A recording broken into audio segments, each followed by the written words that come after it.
box. Hello and welcome to Con Air, the podcast. I am Mark John Cusack's typing Hoffmeyer. And I am Jay, slight problem, Cluett. Welcoming you aboard Con Air, the podcast, chapter 17.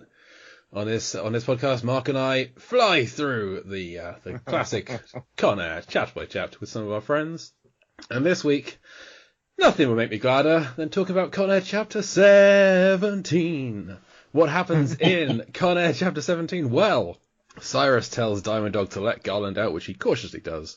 Back at the marshal's office, the transponder on the jailbird indicates that their plane is flying to Arizona, but the transponder's not on the jailbird.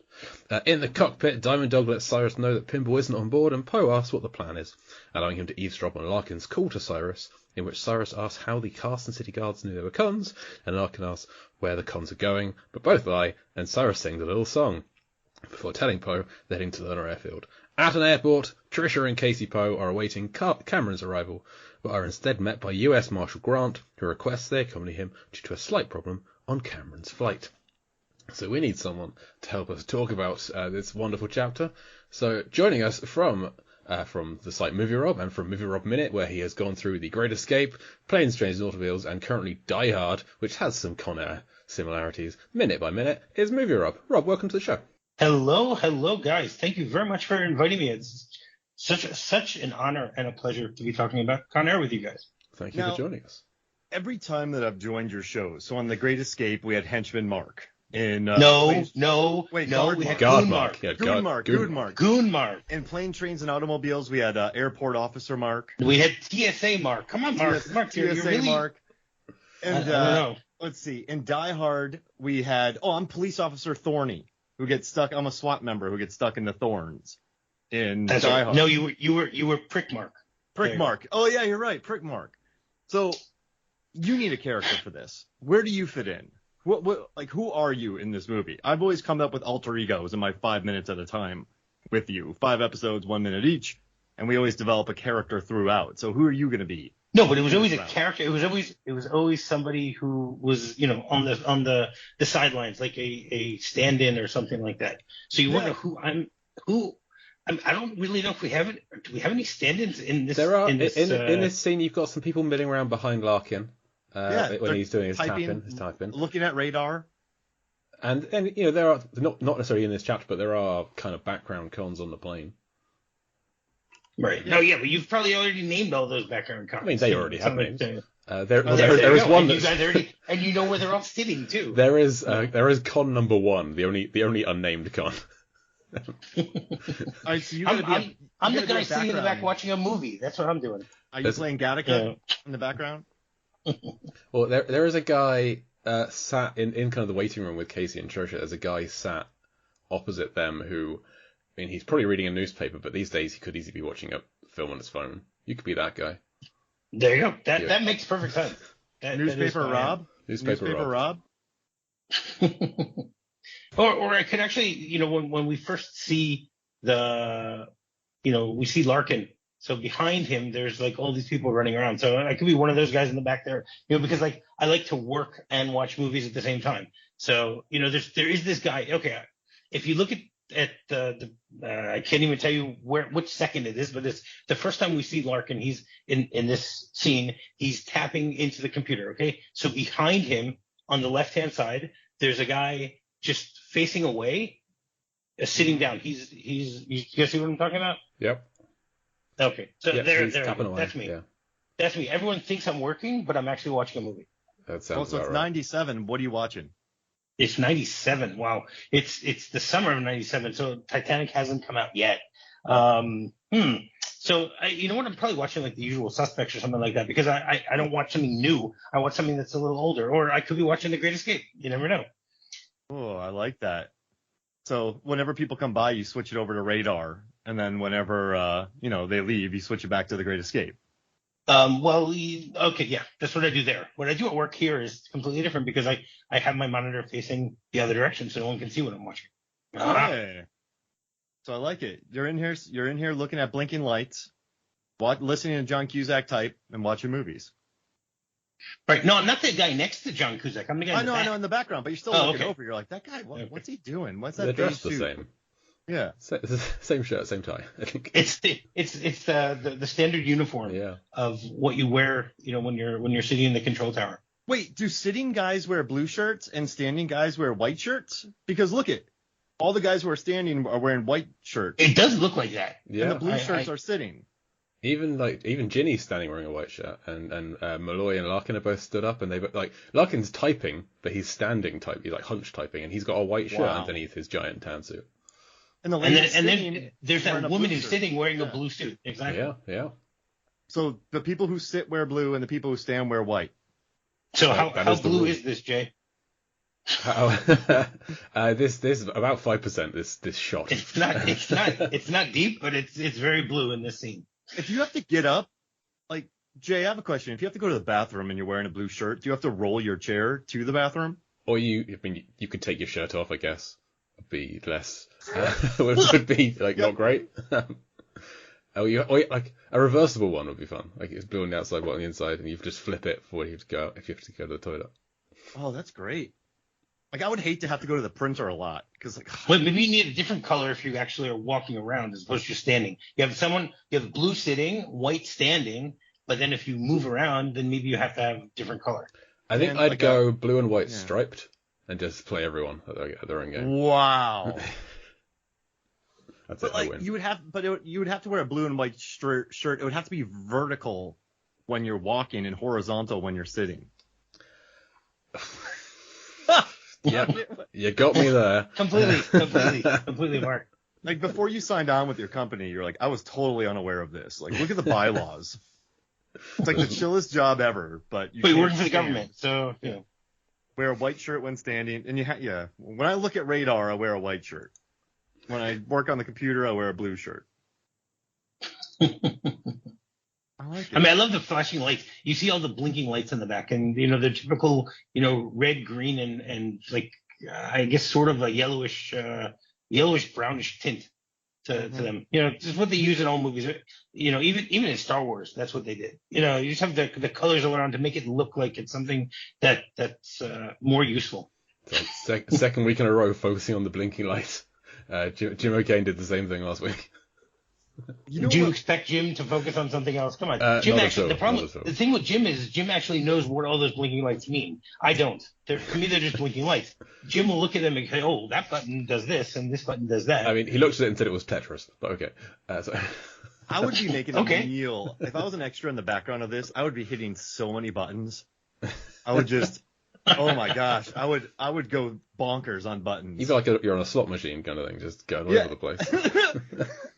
You know how you press the button? The slot machine comes up in like an hour from now. Yeah. You got time till the slot machine. I would be playing songs like dun dun dun dun. Like I would just be making noises. I'd be pushing knobs, arbitrarily turning things. I think that would be the first day and the last day of your job working there. I'd just be like, I would be constantly like, hey, who's there? Roger that. Copy that. Roger. Like I would be making a meal out of it back there. I'd be the Steve McQueen of deep background extras. Nice. Very nice. Cusack kicks me off because he's like, that deep background extra is stealing all the thunder. So, speaking of stealing thunder, the part of this scene that I remember the most is Cyrus singing. Which is like I've always known is one of the songs that if this was going to be Con Air the musical, this would spin out into a whole number. But I didn't realise that he was singing an actual parody of an actual song. Of course. Because I've never heard of Carolina in the Morning. It's a song that has passed me by completely. I didn't know that it was called Carolina in the Morning. I knew it because it's the Aunt Jemima song. The what? Aunt Jemima. I don't know what that is. Mark, do you know what Aunt Jemima is? Yeah, it's like pancake syrup. It's pancake syrup.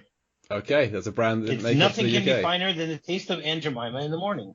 Oh, well, it's the song is Carolina in the Morning. No, I know that. I know the original song. I'm saying this is that I found out when I was doing research for this. I was listening to it and I was like, oh, he's singing the Aunt Jemima song, and apparently he's not.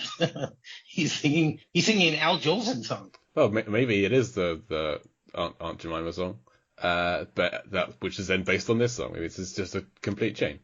Yeah, for sure. But yeah, so I never. But the question is, does Cyrus know, the Al Jolson song, or does he know the Aunt Jemima song? I think that he would be more of a pancake guy than an Al Jolson kind of guy. Are you saying that Cyrus the Virus likes pancakes? Yes, everyone I likes am. pancakes. Who doesn't like pancakes?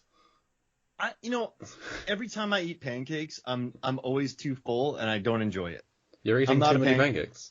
I don't have a switch. It's just a load of bread that you put sugar syrup on, and there's like no protein.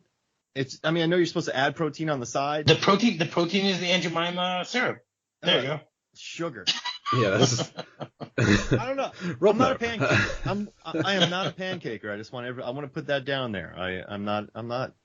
I am horrified that you refer to them as bread. You're making them wrong.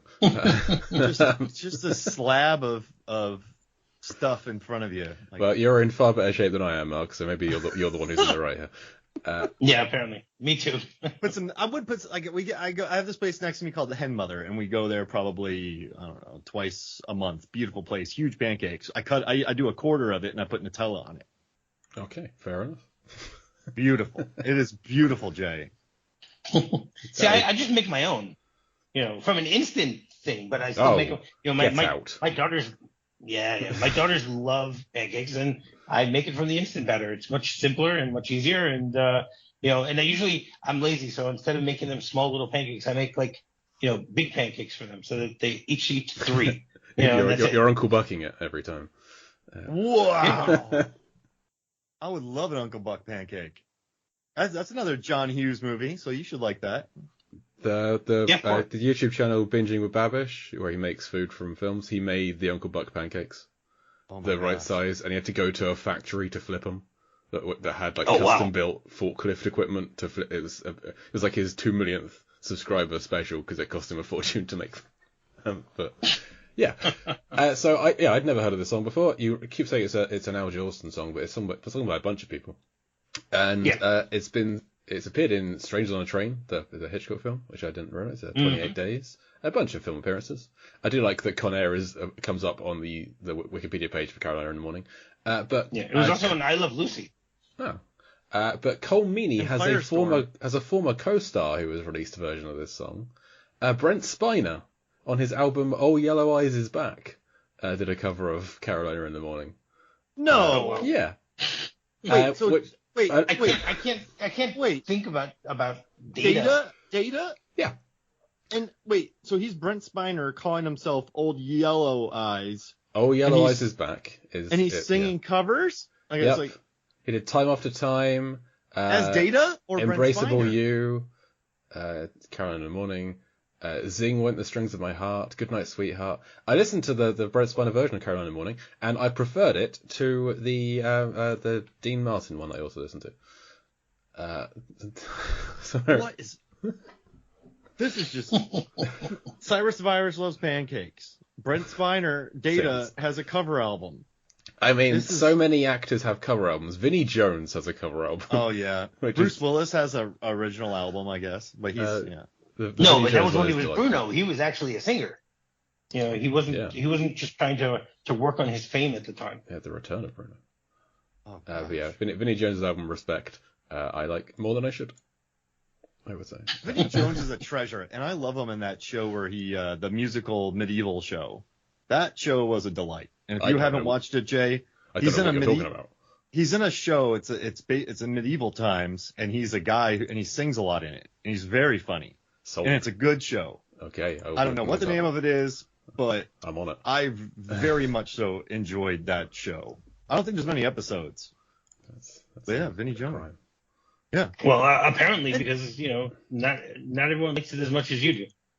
We've been doing this show now. We're almost at 20 episodes, and we haven't brought up yet that Trevor Rabin did the score for this film, and he also did the score for Deep Blue Sea. Okay, I think the show is Gallant. Yeah, Gallivant. I love that. Yeah, there were 18 episodes. Yeah, it's really worth watching. It's a lot of fun. Okay. But did you know that Trevor Rabin, he's in the Rock and Roll Hall of Fame? I did not know that. For Con Air. So Trevor Rabin. No, probably not for his work on Con Air. But he wrote Owner of a Lonely Heart. What? And he helped bring Yes back from the dead in 1983. He launched like a whole new era. And then in the 90s, he met Jerry Bruckheimer. He's like, to be honest, one of the reasons I wanted to get out of the band is that there was never any kind of opportunities to work with orchestration, and I'm trained to do that. I thought, oh God, I'm not using any of it, and I love playing guitar more than anything, but I was very lucky. Jerry Bruckheimer got a hold of me and thought I'd do a film or two and get back on the road. Here we are over 50 movies later and a dozen Bruckheimer movies later. He's like, I don't know what it is. Someone mentioned that it was over $7 billion in box office. I was like, oh God, that was never my intention. It's been pretty awesome. He's like, I never would have guessed this would happen. And I thought at this stage of my life at 62, I might be teaching guitar or maybe orchestration at some college or something. But here I am in these old bones still hitting the road. And he's still on tour. And he entered the Rock and Roll Hall of Fame. I like that, the line of, it's really popular. Oh, I never meant that to happen.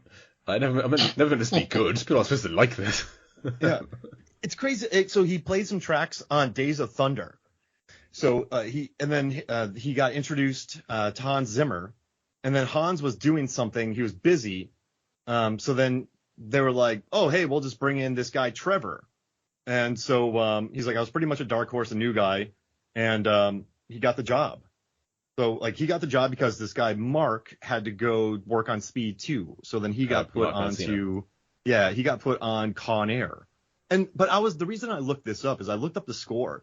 And I almost sent you some tracks for your running today, Jay, because there's some pretty pumped up songs in this. Like I really like Carson City. That's the one like it starts like It's My Life by Bon Jovi, but it's just like the opening. Oh my God, seconds. that's what I listened to running home today.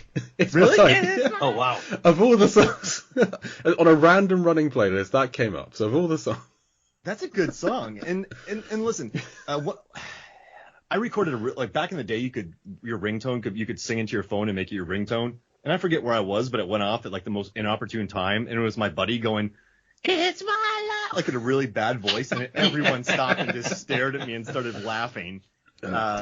Yeah, so yeah, It's My Life. But like this, when they're getting Garland Green, the national treasure, later played by Nicolas Cage. Well, he's not, he's the national treasure. But when I was listening to it, I'm like, this is a cool score. So then I looked into that. I found out Trevor Rabin's in the Rock and Roll Hall of Fame. And then I started listening to the soundtrack. And I really like Carson City. Like, there's some pretty good jams on this. But I do like when they're getting Garland Green the way the score is. I think that works really well. I agree. My favorite parts of the score are whenever Garland Green's on screen. And you just get the kind of the distortion. I like he's the one who has a theme. Yeah. Just like, when Garland Green's on, it's always great. It's a very rock kind of soundtrack. It is the kind of music I listen to. So yeah, I will try and run to the soundtrack next time I go for a run. What was on your running? Expect when Garland Green. On my running list today, well, I just found like a rock workout playlist on Apple Music. I just put it on shuffle, basically. So today I'm still genuinely shocked that you called It's My Life Bon Jovi. Like, I was listening to that 20 minutes ago. Hey. But yeah, It Smells Like Teen Spirit was on there today. Whoa. All the Small Things. Emo Girl by Machine Gun Kelly, a song I've never heard before, but was good to run to. Chop Suey, Chop Suey? Yeah. I would run too fast. I would burn myself out during that song. I tried not to. ABCDEFU by Gale, which again I'd never heard before because I'm not very well versed in popular music or recent music. So you could get a good step to that song. Yeah, they're on the workout playlist for a reason. And Roll Over DJ was what I was on when I got home. Jet has a lot of good running songs. Oh, Jet's great. Yeah. But you mentioned that they Chelsea say, Dagger. That's a good running song. Yeah, oh, Fratelli's a fantastic foreign too. Yeah. So you mentioned that Garland Green is referred to as a national treasure. Mm-hmm. I was trying to find what other Nick Cage films are name dropped in Con Air. Past and Future. Did you find any others? Not many, no. This was also prophetic because he wasn't going to be in National Treasure for this is where he got the idea from. Maybe. But no, somebody says the word next at some point, so that's a kind of a gimme. But that's pretty much the only one I could find as being. I don't think anyone calls anybody a pig, and the prisoners are referred to as animals, but they're not referred to as being primal. And there's no one called Mandy, which is a shame. But I feel like they could have referred to like Nick Cage as having like Southern Fury. He's like, oh, there's Southern Fury up on that plane. He's an army of one up there. That plane's been stolen. There's a lot that could have happened, but that didn't. I was disappointed that I couldn't find any more. When he's dragging the pit, when Ving Rhames is dragging the cops, doesn't he say piggy? I think so. I think yes. He just because they do refer to the cops as pigs. Yes, there we go. So pig is in there. But yeah. Wait, that's a rock. The Rock. What is that? What like? Oh yeah, that's a rock. Yeah, it's a rock rather than the Rock. Yeah, that works. Well, you sort of have leaving Las Vegas because they do leave Las Vegas. You know. But they don't go there for a honeymoon, unfortunately, so they couldn't have that one either. No. Wait, isn't the plane called the Jailbird? He's in a movie called Birdie. He is. Yep. Yes. I just watched all of his movies to see if he wears a tank top. So I have like all of his films in my head. Would you describe him as wild at heart? When they're crashing into Vegas, the plane in a dead fool. Wait, is there a guy named Joe in this movie? I couldn't find anyone called Joe. I did try. Wait, how many people does he trust? When they're at the craps table, maybe he throws snake eyes? I hope so, yeah. Doesn't he only trust one person? He's in a movie called The Trust. Okay, yeah. There you go. You got another one. Cyrus gets a kiss of death from a falling machine at the end of the film. People do drive angry, and he does kick ass. You could refer to Cage just wants to see his daughter. He's a real family man. I'm going through all of his movies. I don't care. Let's see. Lord of War. I think a lot of them we can attribute to this movie. You know, because of things that happen, but not necessarily that they refer to the actual title. Yeah, he kicks ass. Larkin drives angry. They're all down for justice. There's a face-off. There is a face-off between numerous face-offs. There you go. And there's a 8mm is the you could look at the the recording that falls on the floor and okay yeah. And Firebirds are attack helicopters in this movie. And you definitely have Bringing Out the Dead here. Yep. Does he fly by Arizona? Probably not. I think Leonard Airfield is in Arizona. No, it's Utah, Nevada. So no, it's a real. And I think the casino they crash into is Willy's Wonderland at the end, if I remember rightly. He doesn't use any jujitsu, which is kind of a bummer. Yeah. Wait, Prisoners of the Ghostland. He's a prisoner in this. His testicles are not exploded though, so I don't know. That we know of. I mean, he walks through it getting shot in the arm without blinking, so maybe his testicles get exploded in the same shot. We don't know. Wait, and he just no-sells it? He just no-sells it, yeah. He just walks through. Like, I need to watch this movie, see if there's a bullet hole around there. You know what I love about his 2021? His 2021 was so good with Pig and Willy's Wonderland and Prisoners of the Ghostland that nobody, like, if Prisoners of the Ghostland came out in 2019, my testicles getting blown off would be everywhere. It would be a meme. It would just be everywhere. But his 2021 was so good that people just went, whatever. It's cool. It's just, I'm just amazed that it hasn't gotten more traction. I still haven't seen it. Oh, so I will. I don't know if you've watched I don't know if you've seen the director's other movies, Sion Sono, like he did Why Don't You Play in Hell? It's like, sorry to like Mark explain, but it's like super over the top and energetic and like it's an odd combination with him and Nick Cage. Like it fits when I heard it. But I just don't think people are on the same wavelength of how bonkers this guy's movies are. Got 42 movies. Oh my god. Yeah, but like Why Don't You Play in Hell is a really good movie. I enjoy it a lot. So the guy's made some bonkers films, and so watching, I was like, yeah. When I sat down to watch it, I was like, yeah, this is gonna be nuts. So Sophia Boutella in it. She does a lot of weird stuff too. So I'm like, this is gonna be a weirdo movie, and I'm all about it. There's a movie named Phallus the Man. Trust me, this dude's crazy. It's a franchise. It could be. But yeah, I got Why Don't You Play in Hell? That was a Draft House release, and I bought it from a Blu-ray vending machine at an Alamo Draft House in Austin, Texas. Just want y'all to know that. Okay. It was one of the best days ever because I hope it didn't cost you very much. Yeah, no, I don't know, $20 maybe, but it was I would have paid $20 for anything from a vending machine. Like, I love I am a Alamo Draft House nut. So my buddy worked there too. So you have a couple IPAs and the vending machine looks better. Nice.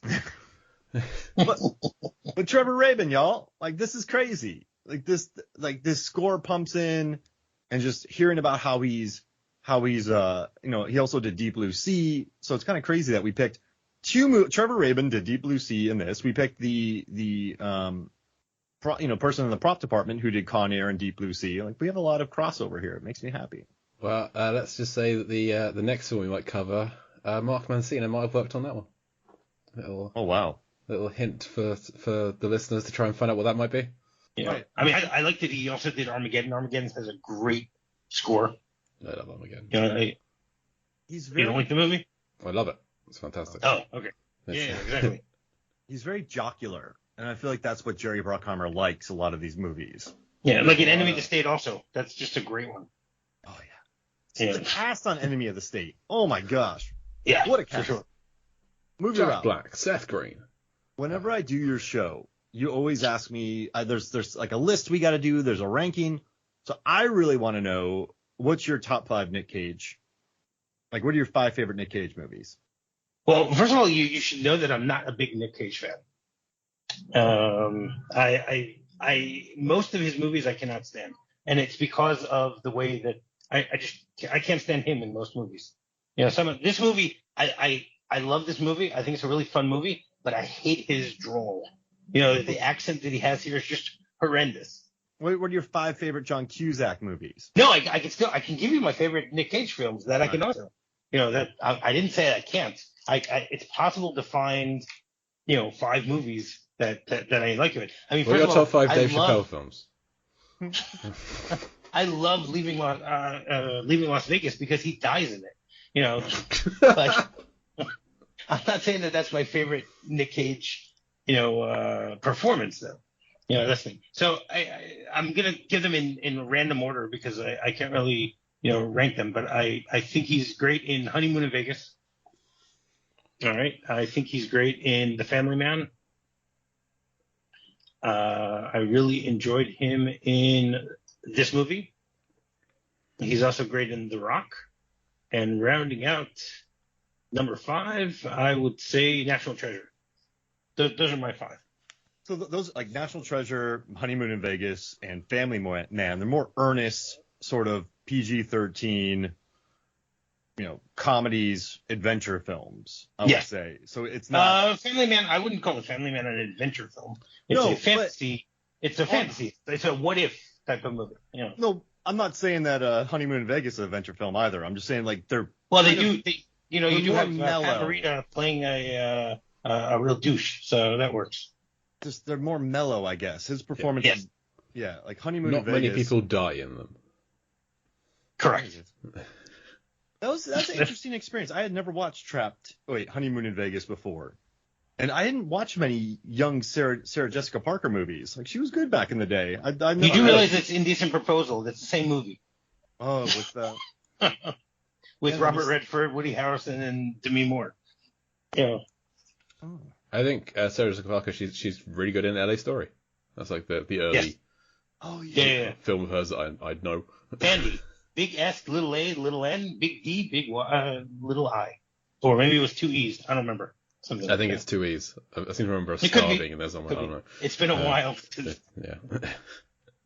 No, I just love the fact that Steve Martin says right before this, I'm so glad to meet someone who has a normal name. And she explains that her name is not as normal as one would think. It's a good movie. I need to watch it again. Yeah, it's definitely out there. I miss pinball. I just want to let y'all know that. And I want to like ask you guys a question. Does he really like pinball? Or no, wait. Cyrus doesn't care about anybody, does he? So he does not care that pinball's dead. He was that's an insincere. I liked pinball. There's like a trace of glee in there, not a lot, just a little bit. Like, what does he care? But do you think... It was I got from him what I wanted. That was what it was. Yeah. He had 2 jobs to do. He did them, and now we don't need him anymore. So Diamond Dog comes in and says pinball didn't make it, which I'm assuming is based on a head count. There's a cut line from the script where it's like, Pinball, where are you? Whilst Poe and Billy Bedlam are talking. Do they reckon Pinball got away, he got caught, or he died at this point? Because they haven't yet found him in the hold. What do they think has happened to Pinball? But like, they don't care. They say he didn't make it, so like, what do they reckon happened? I think they just assumed that that he just didn't come back. No, it wasn't. But, like, it's why? the thing that why? Because I of mean, what? They don't think that he got rolled up into the plane. Right. I don't. That's for sure. They don't think. Yeah. Maybe he just got caught. Maybe he dropped it off. Maybe he hit it up with that lady and they just flew off in a plane. Maybe he lit something on fire nicely. He's a hell of a nice guy. Yeah. I mean, probably. I don't know if they thought he got caught because they're not worried about the transponder. So yeah. Because they know that he took the transponder with him. Yeah. They don't know if it was. They don't know if it's still on. They don't know if it's on another plane. It could, for all they know, it's still in his lunchbox in Carson City. Right. Yeah. Well. So yeah, he just didn't make it. You know what I mean? Yeah. Like, do you have a friend who just didn't like? It's a group of you and you meet up at a bar and one person doesn't make it. You're like, oh, he got sucked up into a plane. Yeah. Probably like, generally you don't think that.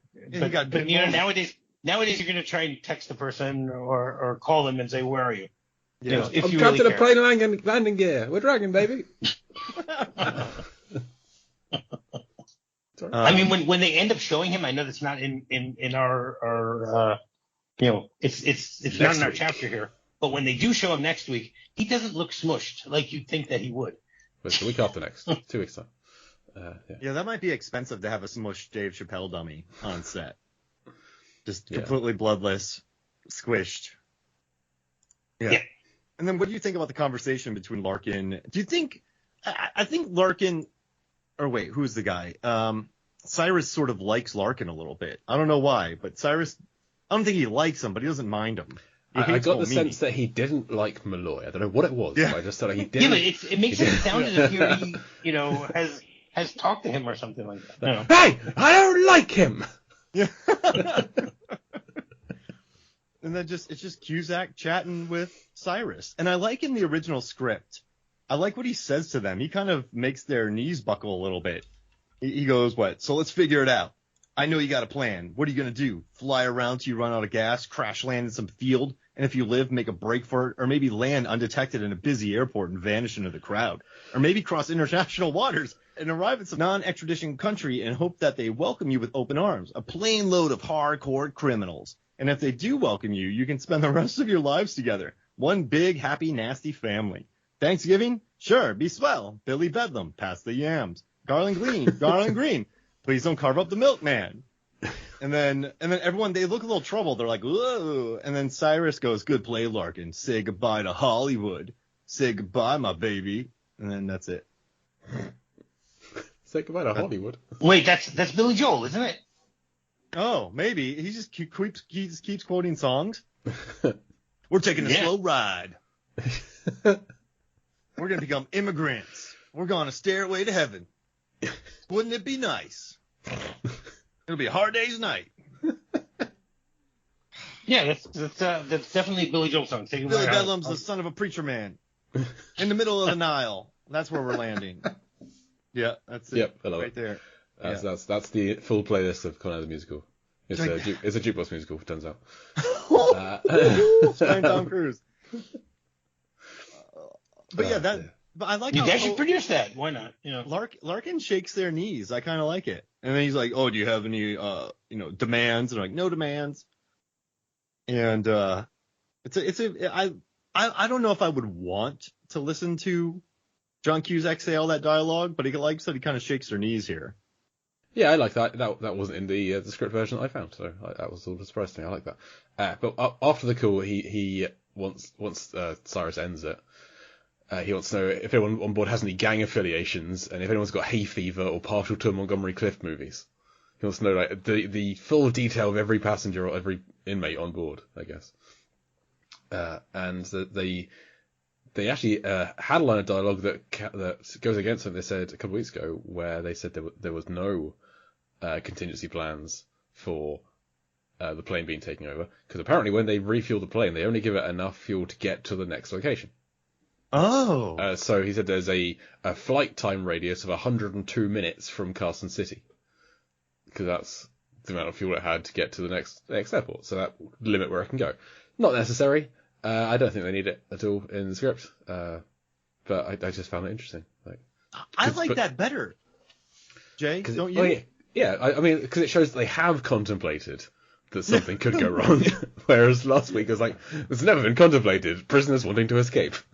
But the rate that Cusack can say dialogue, he could say, listen, they have 123 mile fuel radius.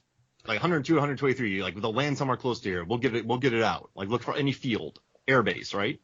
I think they cut it out because in the script he was saying that to Malloy, and there was a break for like Malloy to give him a look, like, well, what do you mean you have contemplated taking that they could escape? And it kind of gave Malloy a bit of a leg up over on Larkin. They took that out just so that Larkin remains the true character, the true hero on the ground.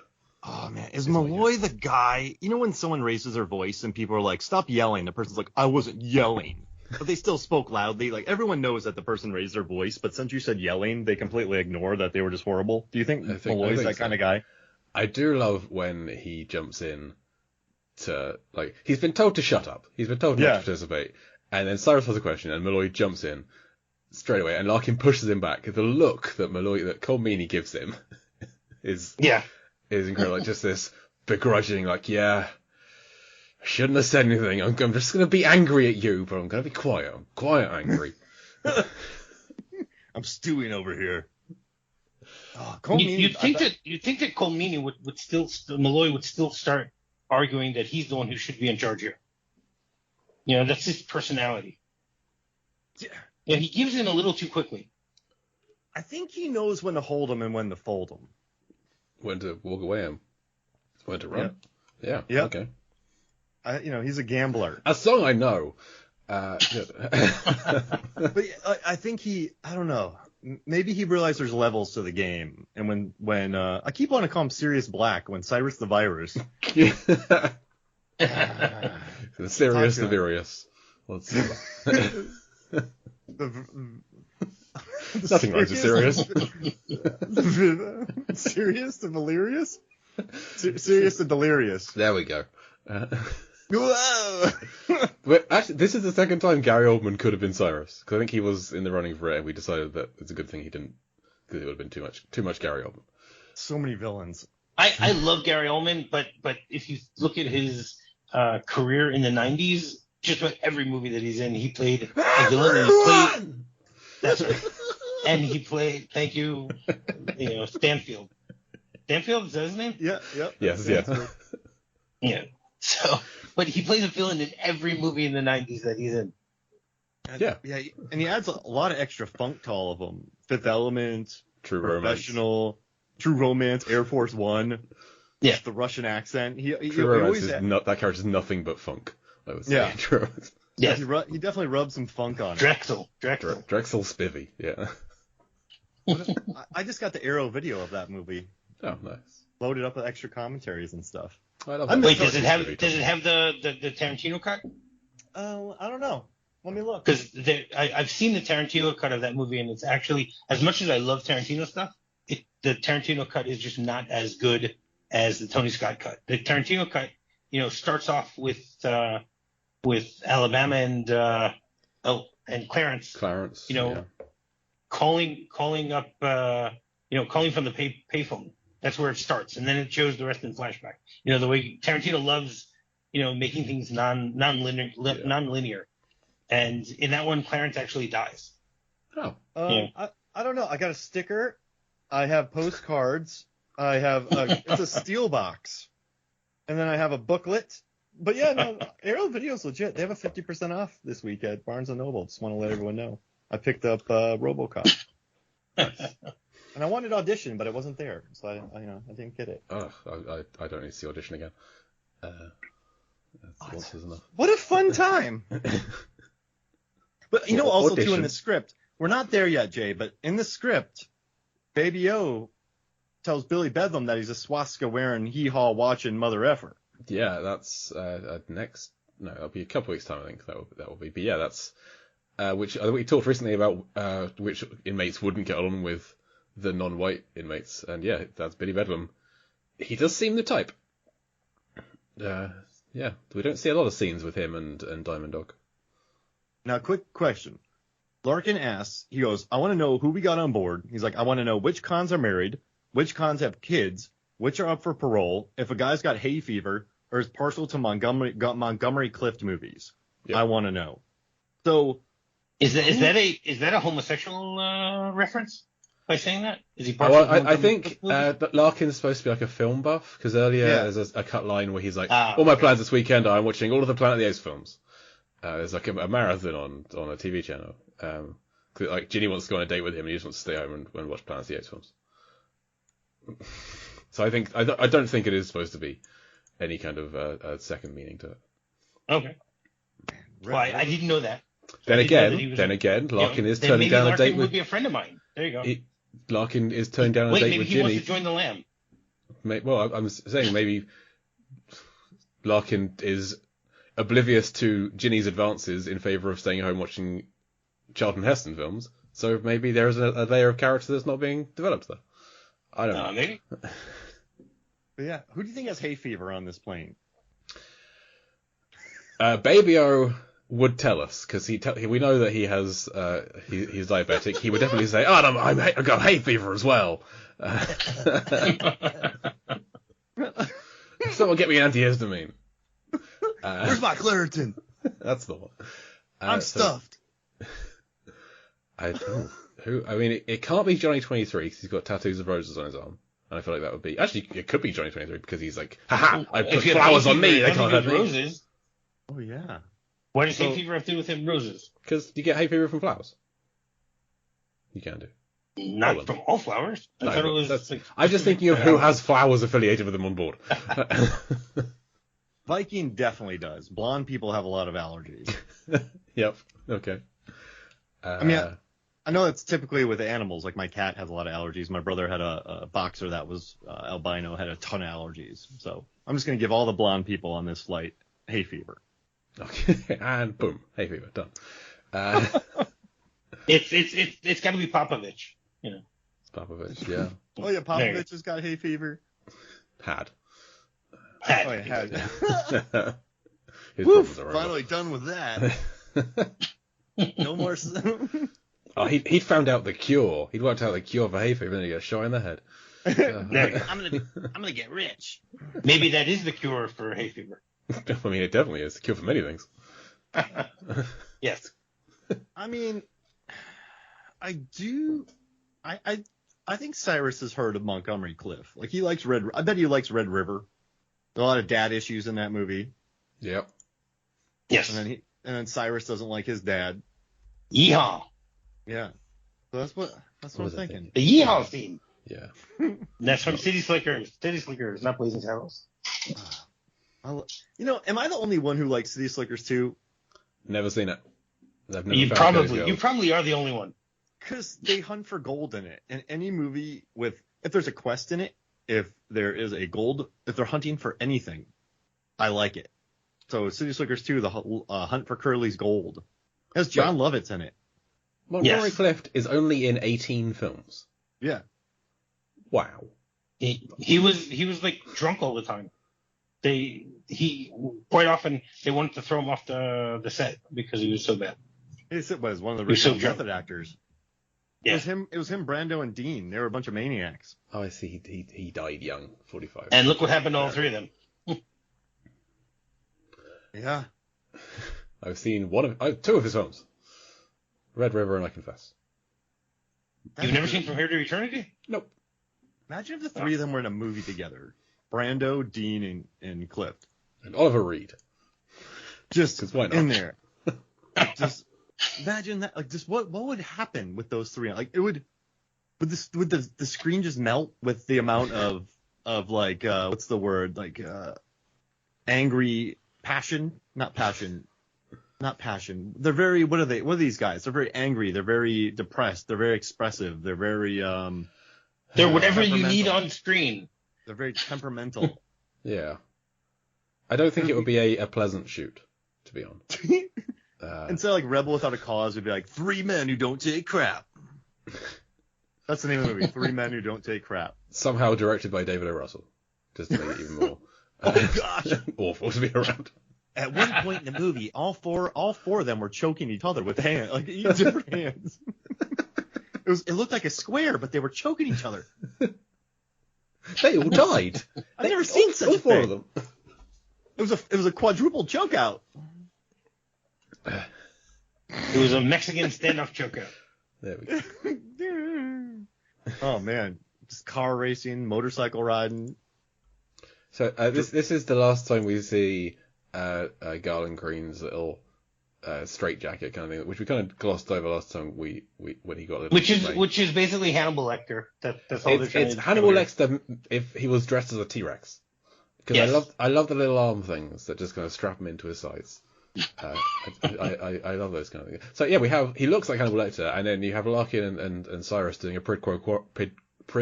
For God's sake, Quid pro quo. Quid pro quo. Quid pro quo. I can't. Squid slow mo. Yeah, squid slow. They're doing a squid slow mo of one question. It's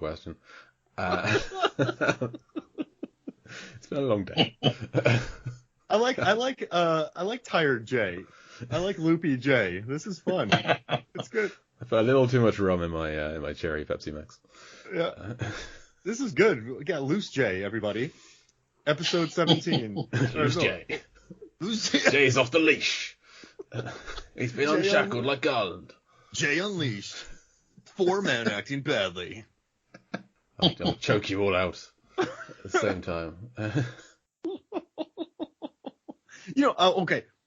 Real quick. I was researching The Host, a Korean movie I love, and great. they based the creature design off of Steve Buscemi from Fargo. I did not know that, and I cannot see that. I've seen The Host many times. I've seen Fargo many times. I don't see it. I read about the so I'm talking about it, and the opening action scene is so iconic. So I've been researching the VFX and why they put it out in broad daylight and just showcase the monster immediately. But yeah, Steve Buscemi was the inspiration for the monster. Nice. Interesting. I saw Barbarian recently. I loved it a great deal. No spoilers, don't worry. It's fantastic. I loved it. And Bill Skarsgård is in that film, and the entire time that I'm looking at his face, I'm thinking, you're a Buscemi. You're not a Skarsgård. You're clearly a Buscemi. I just feel like we've recast Con Air a few times on this show. He's Garland Green. If we're doing Con Air now, I can't see anybody else being Garland Green other than Bill Skarsgård. He just looks identical to him. You know what's made me very happy? Whenever you didn't do it, but when a lot of people watch Barbarian, they send me a message and they're like, "Well, I watched Barbarian. It was awesome." So I'm very happy that I've been like, people can tell me when they watch it, because I've been promoting the heck out of it, Jay. It's a beautiful movie. I did a double bill of Barbarian and The Banshees of Inisherin. Fantastic afternoon. Wow. Double B. Yeah. Hey, can we give some love to Chris Ellis, who comes up he was next on my list. Yeah. Before we get there, I wanted to point out something. Now, one of the things that Cyrus mentions is that it's 49 minutes from nowhere. From anything resembling. From anything resembling. Okay. Right. So now, first of all, why do you guys think he mentioned he's 49 minutes? Like, where does that come from? Because he's never been there. And how would he know where everyone is? Okay, well, first of all, this is the 49th minute of the movie, okay, that he says this. It said 48 minutes and 34 seconds, so it is the 49th minute. If we were doing this, if you guys were doing this minute by minute, this would be episode 49, which I think is really cool. But what I decided to do is, I don't know if people know where you guys both live, but I went and checked what's 49 miles from where both of you guys live. Oh, what is? Okay, 49 minutes. 49. Yeah, 49 minutes. Which if you're going 60 miles an hour, I guess would be 49 miles. Okay, so Jay would be in a place called Chichester. Chichester. Okay, there you go. That is 49 miles. I have 78 kilometers away from Jay. Never been. Okay. All right, and where do you think you would be, Mark? Are you going from Atlanta or? Yes, I went from Atlanta. I don't know your exact address. I know Jay's exact address. Dawsonville. Yeah. You both know my exact address. Yeah. Dawsonville. So, all right, I'll give you a whole bunch of different places that it could be. Okay. You could be in Jasper, Georgia. You can be in Pendergrass, Georgia. You can be in Madison, Georgia. You can be in Barnesville, Georgia. You can be in Hogansville. Ooh. Okay. I'll just go there, all of them. I'll just do a circle. Yeah. I found like a whole bunch of places. There's a list here of like 15 different places. It's near Waco, Georgia. Waco, Georgia, you get to also. He's going to do a 49-mile radius drive around. Yeah, basically. You just circle. Yeah. No offense to Chester, I'd rather go to Bath, which is also about 49 miles away. Okay, it could be. It's just going north rather than east. I just did a quick search from Jay's house to 49 miles, and it gave me Chichester. That's the Fair enough. I could also be in the middle of the English Channel. Theoretically, I could be 2/3 of the way to Cherbourg. I don't think you need to travel 49 miles to get to the English Channel. You're a little bit closer than that, from what I can see on the map. Yes, I'm very close. It's on my doorstep. But I could be 2/3 of the way across to Cherbourg if I wanted to, but I don't. So do it, Jay. I'm sorry, I gotta go. So I've become very deep and blue. He has a long history of Bruckheimer movies. He's Harlem Yes, he does. Hooger He's in all of them. Days of Thunder, and then you just keep going up, and Crimson Tide. He also had in the 90s, he had a big run in space or in the air. He was in Apollo 13, then he was in Space Above and Beyond, then he was in, Con Air, then he popped up in From Earth to the Moon, then he was in Armageddon, October Sky. He's in The Island. Yeah, he's just a Bruckheimer guy. Did Jim mention to you last week that he's starting? He's doing an October Sky Minute that's starting in February. I don't think he did. Joe Johnston. That's why. And Joe Johnston is going to be his co-host. Yes. Oh wow. Yes. I knew, yeah. Yeah. Chris Ellis also in the Tim Burton version of Planet of the Apes, just to bring it back to what we were talking about earlier. Good. He's in The Devil's Rejects, which makes me want to take a shower whenever I think about it. I don't think about it. But he's one of those guys. We had this a couple weeks ago with the guy who's on the bus who finds the tape. He just has like a dependable face. He's got like a face you just kind of like, oh yeah, it's this guy. I like this guy. He's good in films. He's cropped up here. He's a solid kind of. He's not. I don't think he's the star of a lot of things, but he's a great kind of character actor. He's in there. He's one of the guys that he never really kind of broke out as being a household name. I think, but he's made a good career for himself. Yeah, we didn't mention one of his best roles. He's going to actually be on my show in a few seasons. He's in Live Free or Die Hard. He plays Scalvino. Oh, I love that movie. I do. You're the one. Live Free or Die Hard's legit. He takes out a helicopter with a taxi cab. You ran out of bullets. And Timmy Ollie is in it. Timmy Ollie's my boy. Yeah. We need to do a Timmy Ollie minute. Just follow him around and do a podcast on a minute of his life. Hey, Timmy Ollie, what you up to? We'll try and get him on the show. Yeah. Well, that's awesome about Jim getting Joe Johnston. What a beast. He's so good. Yeah. Wait, you're talking about Jim or you're talking about Joe Johnston? Wait, Jim's a beast also. Yeah, Joe's been crushing it. Boba Fett, Captain America. Willow? No, that was Ron Howard. That was Ron Howard. No, but apparently Joe Johnston told Jim that October Sky is his favorite movie that he directed. I've never seen it. Yeah, well, you have a few months to watch it before it debuts. It's about Jake Gyllenhaal. It's about Jake Gyllenhaal sending stuff into space. Oh, no, it's about Jake Gyllenhaal dreaming of becoming a rocket scientist. Yeah, but he still shoots rockets in the air. Yeah, not into space. Eventually, but you just had to say Laura Dern's in it, and I would watch it. That's all you needed to say. Yeah, she's a beast too, and she's in your favorite movie, Jurassic Park. Indeed. I have a feeling that's why Jay made that connection. Maybe. I mean, she's feeling. And his second favorite movie, Marriage Story. I didn't hate Marriage Story, but it's not up there as my second favorite. She's great in it. You're a big Adam Driver. She is the best thing in that movie. Cyrus accuses Vince of lying. When Cyrus says he's going to Disneyland, he says, "You're lying, Cyrus." He says, "So are you, Vince." What lie did Vince say, other than Malloy's leaving the building? What lie did Vince say that Cyrus knows? Because the answer to the question, one of the guards, how do they know that those guards? How do they know it was the guards? Yeah. Which is one of the guards had a heart attack. I think it's pretty silly that Cyrus actually asks them, "How did you figure it out?" That's always I guess he's trying to find out. Well, because they might have been tipped off by somebody on the plane. which was the case. And so he wants to see if there's a traitor who needs to be flushed out, which there is, and he doesn't yet. Yeah. Okay. But He's just trying to see if Colmini's a dummy and can get him. Yeah, but for all Cyrus knows, what he's saying is true.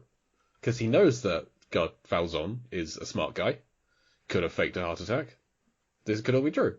But Cyrus sees through it somehow. I don't know how. Maybe Cyrus has a mole, that's feeding him information. Whoa. Maybe. Cyrus liked Guard Falzon. I'm just gonna say it. Cyrus.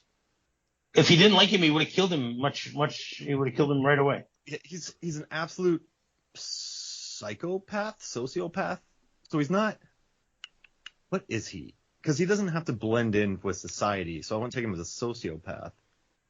But psychopath, I don't know what he is. He's a movie villain. But he's an antagonist. When Falzon kind of gets him good, like burns him really good, like I feel like you respect the player. Like, he doesn't. More steak for you ever. He's so fast. He's so fast with it that, like, for someone like Cyrus the Virus or Sirius the Delirious, you would see. At least he's not using magic on those muggles, right? There. I know. I think he misses Guard Falzon. I think he would have liked having him up there. Yeah, they could have had a fun little back and forth. Oh, Billy shouldn't have picked him to go. Oh yeah, but he did. Yeah, Billy's fault. So we see Casey again. This is the first time really seeing her not in a picture. So hooray! She's dressed as a minion for some reason with a blue dungarees, yellow top. Especially before minions were a thing. Again, she inspired the minions. If you guys are ever bored, I figured out how to kill a minion, and I figured out what minions are. If you go to Film Theory on YouTube, Mark Hoffmeyer, you can watch my videos about the minions. I like the implication that, I'm bored. How do you kill a minion? As being like the next thing I was going to do. I looked into lobster DNA, and I figured that out. You'll learn a lot. It'll change your life. I think I have watched this video already. Yeah, I watched it. Yeah, watch it again. Casey is played by Landry Albright, who was also one of the young Who's in How the Grinch Stole Christmas. So, speaking of Ron Howard, she's in that. She's been working steadily since this is her first film. She was working last year. She was in Miracle Valley. Nothing really kind of broken out, but she was in an episode of The West Wing. One of mine and Rob's favourites. Yes. It's a great show. 94 episodes of The Bold and the Beautiful. As Bridget Forrester. Whatever and whoever that is. Which show features better walking and talking, The West Wing or Downton Abbey? Never seen a second of Downton Abbey. So neither have I, but I don't think it's even possible that it would be better walking and talking than West Wing. I don't think there's anything that's better walking and talking. Even Sports Night, just, it was good the way they did in Sports Night, but, Sorkin was able to perfect it in West Wing. And there's more in Studio 60 on Sunset Strip. There's more in Newsroom, but West Wing is where it was perfect. Yeah. Interesting. Well, as somebody who has seen Downton Abbey, Mark, what do you think? Listen, he asked the question. I'm Downton Abbey all day. They capture sauntering better. West Wing, walking in Sorkin movies shows stresses me out. Because it makes you feel like they're exercising. Like, I'm walking and talking. I'm busy here. Talk. Because we're talking because we were working and we have to walk. Like, we don't have time to stop and talk. We got to walk and talk. Downton Abbey, it captures many strolls. And it's very chill. So in West Wing, they're walking and talking. In Downton, they're sauntering and chatting. I can't think of anything that rhymes with sauntering. Sauntering, walking and talking. Sauntering and dauntering. They're strolling and... They're ambling and rambling. There you go. Hey, that's great. There you go. Ambling and rambling. Downton Abbey's ambling and rambling is A+. So I guess they're not the same. It's not fair to compare. Hey, we're just rhyming all over the place. Wow. Anybody want a peanut? Stop it now.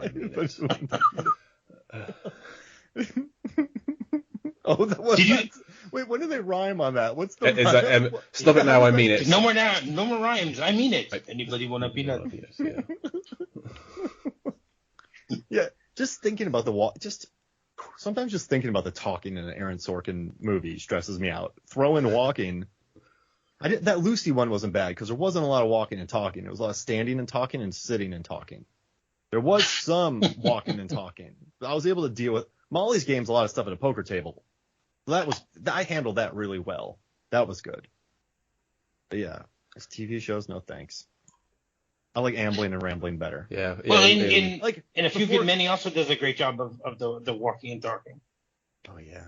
But there's also Yeah, a lot of sitting and spitting.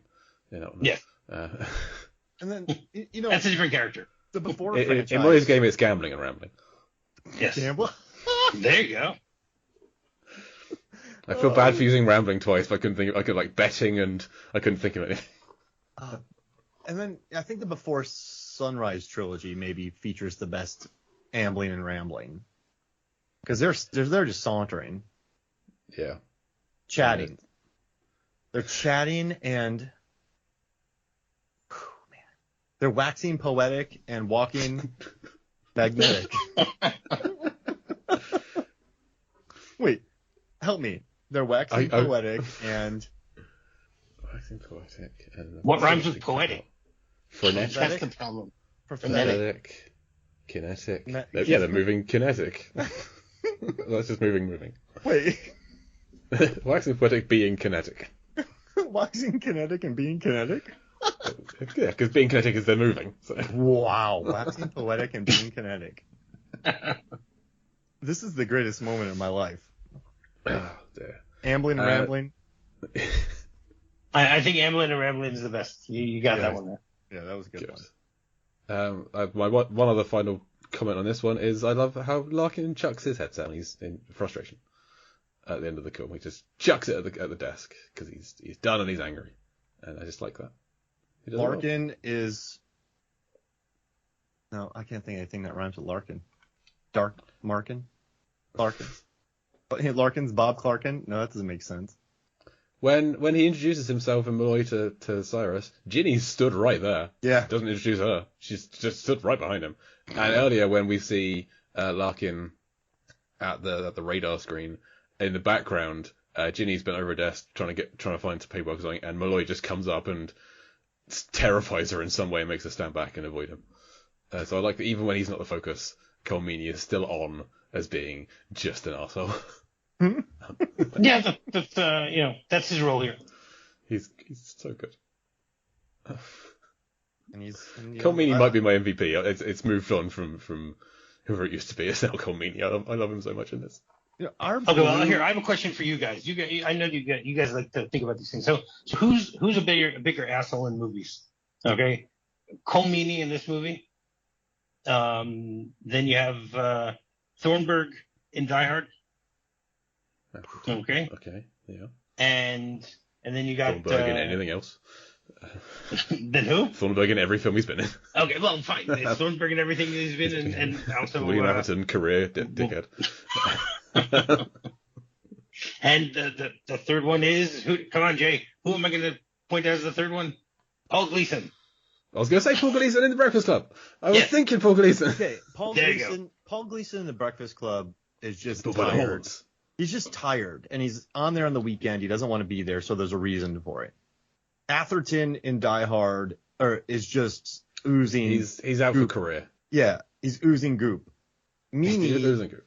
Meany just shows up hot, and he parks in a handicapped spot. He's the biggest jerk out of all of them, I think, because he has no reason to be a jerk.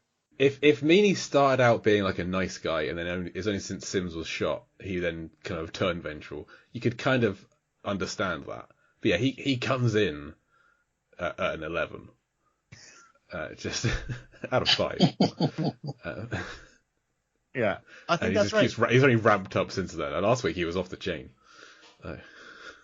You know what? I'm gonna say that. I think it's Meany. And like Paul Gleason in The Breakfast Club, he's dealing with kids. Kids are terrible. I can understand being annoyed at kids. And yeah, I mean Atherton, I always hate him. Being annoyed at kids. I mean, he's a principal. That's his job. So you can he has to deal with them every day. How frustrating must that be? They keep on showing up. They keep coming back to school. Honestly. But William Atherton, always a dickhead. But yeah, there is some kind of a motive behind it in Die Hard. He's trying to further his career. Yeah. Yeah. What do you think, Rob? Do you agree? I definitely agree. I mean, I like Paul Gleason. I think he's the best actor of the three, because he's apparently a really nice guy. Or he was a nice guy. I refuse to believe it. But if that's the case, then he's just a great actor because he's able to play such a douche. So, and in more movies than one. Yeah, Cole Meany, he's often a nice guy on screen as well as being. Conan O'Brien's a nice guy. He's not. Unfortunately, you're talking to two people who have not seen him as O'Brien. I've only seen him in The Next Generation as O'Brien, which he was in I think 6 episodes or something like that. I still haven't seen Deep Space Nine. I've been meaning to watch it for, I guess, decades. I'll get to it eventually. The only reason I ever watched Star Trek was when my mom's Taurus got a flat tire and we sat at a place that was playing Star Trek. That's the only time I ever watched this TV show. Oh, wow. Me. Yeah. I've seen the Lower Decks shows on Prime. That's it. They're fun. No, I'm actually a big fan of Picard. I think it's a great show. I think it's one of the best Star Trek shows that they've done over all the decades. So there's two other things I wanted to bring up about this chapter that you guys didn't mention. So first of all, at the point where Diamond Dog is taking off, Garland's mask, you can see that he's actually, a little scared that he might bite his hand or something like that. Yeah, he's the Marietta Mangler. That's what he does. I know that, but I'm saying you can see it. No, I know that that's who he is. My point is that it's very interesting that Diamond Dog is here to quote unquote help him, and you can still see the fear on Ving Rhames' face when he's doing it. So I think they do that really well. I find interesting that the view we're shown for a lot of this is from Garland's POV. Yes. So it's putting us in the position of Garland looking out at these guys. Which, okay, fine. But I find that unusual. It actually allows Ving Rhames to act a little bit, which is nice. Yeah. He gets to have some fun. But he's a different type of criminal than Garland. Garland's an eater of men. Garland's more of like a terrorist. Doesn't he kind of bombings? What? He's a beater of men, not an eater of men? I'm sorry, I can't seem to stop. Jay's on fire tonight. Look at Jay has this huge hat on, like a Where's Waldo hat. He just has he's really going for it tonight. I don't know what's going on. I love it. What's your other point, Rob? What else have we? And the second thing is that did you guys notice that when what's his name, Grant? Is that the name of the? Okay. Yep, so when he shows his ID, you can actually see his first name. Oh. Okay. At least it's what it looks like. It's a little bit blurry, but it actually looks like his name is Rob. Rob? That's what it looks like. I couldn't make it out. It was too fuzzy for me, but I'll take your word for it. Oh, are you going by his signature? Yes, his signature. Yeah. Yeah. No, because on top it doesn't mention his name. And the top on the top it says was it Marshal's Office, Department of something. I don't know what department is part of. Yeah, I think it is a Rob. I think that's a Rob Grant. There you go. So I prefer if his first name was Red, because then he'd have the same name as the Bond villain. That's true. That's very true. Shame. It's possible. What was Cage's name in Raising Arizona? Wasn't it Red? H.I. McDonough. Oh, H.I. McDonough. Where did I get Red from? Where did Red Rock West? Oh. Ed.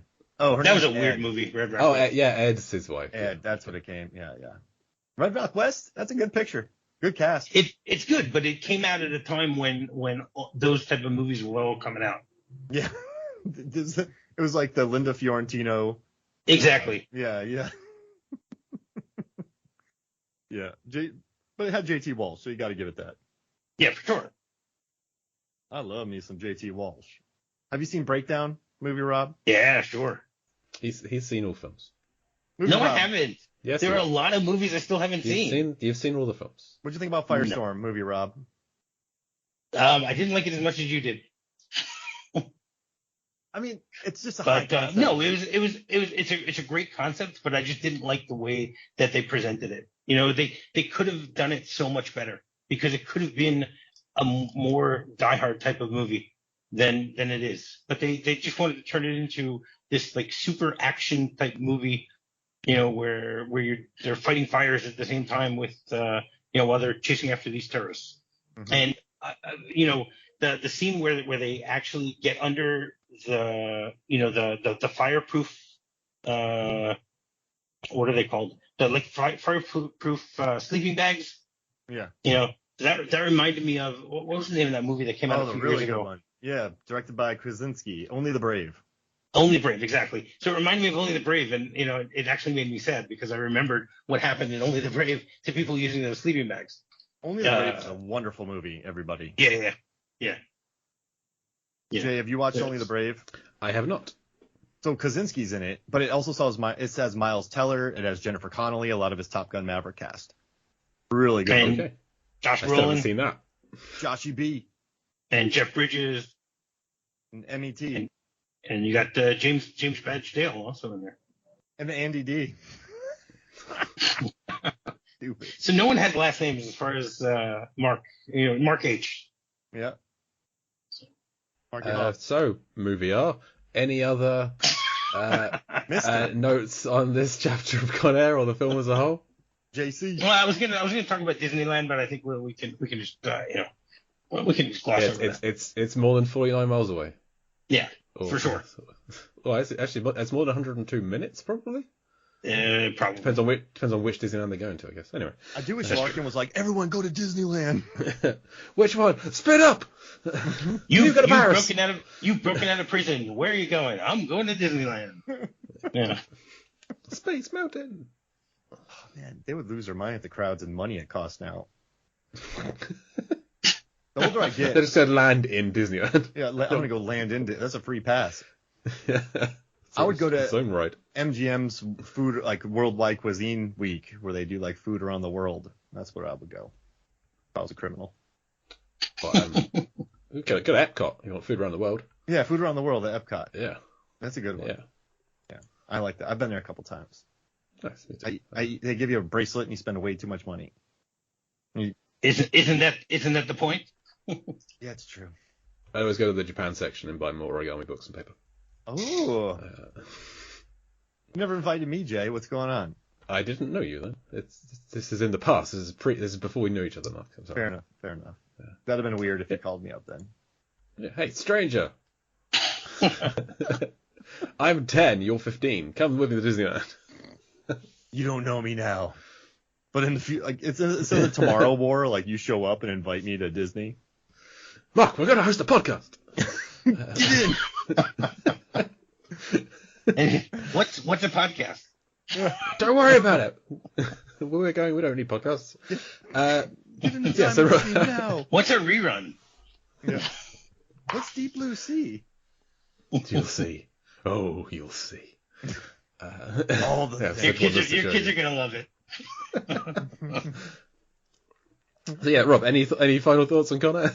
No, it's a fun movie, and it's been great listening to you guys through all these chapters, and I'm going to continue listening because you guys never talk about the movie. So today we talked a little bit about the movie that worked too, but we had a nice share of things not related or that are related to the movie, but not specifically in the movie, and that's why it's so much fun listening to you guys and talking with you guys because things just go everywhere.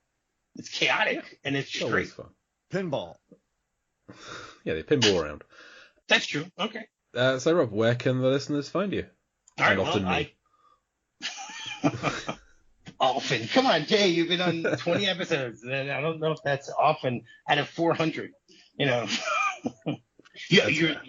been on the most 5%. of anyone besides Tom. You've been on the most episodes. How many did Tom do? I want to know when I've beaten him. 47.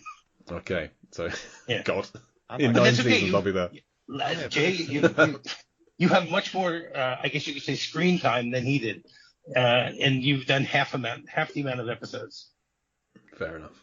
So I think you're in a good place. So what podcast are we talking about? Well, first of all, I have my website. My website is Movie Rob. You can find me on movierob.wordpress.com. I have thousands upon thousands of movie reviews there. I'm right now, I think, almost about 9,500 reviews, even though I have a little bit of a backlog of about 750 movies. So I'll get to them eventually. Little by little, I'm building myself up. Throw the backlog away and start again. Trust No, me. I Throw can't it do away, that. start again. I can't do that. No, well, I did start again this month. I've already started reviewing the ones that I've seen, Okay. so I'm already in a good spot from that perspective. But we'll have to wait and see. But I also have a podcast, which is Movie Rob Minute. You can find me at movierobminute.com. You can find me on any podcatcher that you might be listening to, perhaps what you're listening to this show on. You could probably find me. I'm right now towards the end of my third season. First season, as Jay mentioned earlier today, was The Great Escape. Second season was Planes, Trains, Automobiles. The third season, which we are currently rounding up or rounding down, whatever you want to call it, is Die Hard. And season 4 will begin on January 2nd, where Jay will start off by talking about a different movie. The hint I will give people is that it will be a movie from 1989. That's the hint I'll give you. Don't let the cat out of the bag. Anyone who does know, and no one from Con Air is in it. Because there was like 8 years, or was it 8 years before any of them were popular. Yeah. Well, most of them weren't in movies back then. Even That's 8 years true. earlier. John Malkovich was, and Steve Buscemi was, and so was John Cusack. And Cole Meany was on Star Trek. All right, forget what I just said. They all were in the movies or TV industry at the time. So yeah, but none of them are in season 4. Just Jay. Landry Albright, who played Casey, she was not in films at that point. Okay, there we go. We found one person. There we go. And we won't even talk about how old Jay and Mark were in 1989. So we won't go there. 7. And I would be very surprised if either your parents took you guys to see the movie that we will be talking about in season 4. I'm not sure. My parents have seen the movie, which we'll talk about when we cover it. Yeah. You know what? Tell them to watch it, and then I'll record an episode with them if you want. If I can't get them to watch Star Wars, I don't think I'm going to get them to... Anyway, that's another day's topic. Mark, what have you got to plug? Yeah, just the podcast, Movies, Films, and Flicks, Movies, Films, on FLIX. Check it out. And then also Deep Blue Sea, the podcast. We did a underwater episode. It's fun. We did. Underwater is out, and Muppet Treasure Island with Nick Rehack is also out. And the next episode is Ghost Shark, which is coming out soon. A differently enjoyable film, I will say, than Muppet Treasure Island. They are very different films, but both deeply adjacent in some way. You can listen to me once a month hosting movie trivia over on Lampardy on the Lambcast. It's Jeopardy-inspired movie trivia. Mark and I will have faced each other. We'll have recorded facing each other by the time this comes out, but the show itself won't be out yet, so we'll know if either of us is through to the next round. But you won't yet. And Rob often submits questions. It'll be Tank. We all know that Tank's going through. It's what's going to happen. I see the look on Mark's face. Mark doesn't believe it's going to be Tank. Mark knows it's going to be him. Oh, Mark hasn't encountered Tank on Lampardy yet, so we'll see. Uh-oh. But Is Tank good? Tank holds the record for the longest legitimate wins. Oh, wow. Without cheating. I'm done. Yeah. Wait, does he let it ride like I do? He bets sensibly. See, that might give me a chance. Yeah, I know. Well, it might. We'll see. It's going to be a fun show. We're recording it this weekend. It's going to be fun. Well, if he's good, I'm betting everything. I think we'll both have to. I won't have anything to bet is the problem. But I forgot to do this last week. Last week there were 4 cons that were actually shown on screen, but 19 in the air. And this week we see 7 cons, but still 19 on board the plane. In Chapter 17. But as for Con Air Chapter 17, thank you again to our guest, Movie Rob, for joining us. Thank you guys for having me. This was a lot of fun. I've been Jake Lewitt. I'm Mark Hoffmeyer. Come back next week or the bunny gets it. Sigh. Anora!